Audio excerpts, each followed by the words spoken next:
Alright, this is on a 2007 Honda Odyssey. I have an EXL. Doesn't matter which version you have. I believe all the 3rd gen Odysseys have the same location of the PCV valve. PCV valve, take your cover off the engine. Right here, find your dipstick. Right below the dipstick, you will see this black piece right here. That is your PCV valve. This is a 10mm bolt.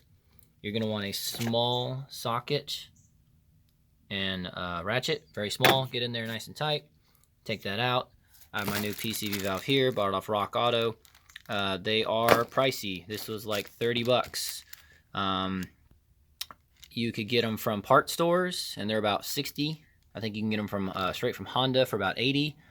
So 80 bucks at Honda, 60 bucks at a part store, or 30 bucks off rockauto.com. And it's super easy. Take the bolt out. It's gonna be a little dirty. Take the bolt out. Put a little bit of oil on the gasket right here, and you can just take the dipstick out, get your finger on the oil, put the oil on the gasket, throw it back in, put the bolt back in. Simple as that.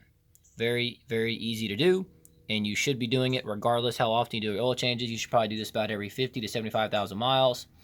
It is a good idea. If this thing fails, then, well, if you're watching the video, you probably know what if this thing fails, but just in case, if this thing fails, what happens is your engine will start to use up more oil. And you do not want that, because it is a domino effect. If this little itty bitty $30 part goes wrong, you're going to have a mountain of problems with this. So it's not worth it. So about every 50, 75,000 miles, go spend yourself 30 bucks.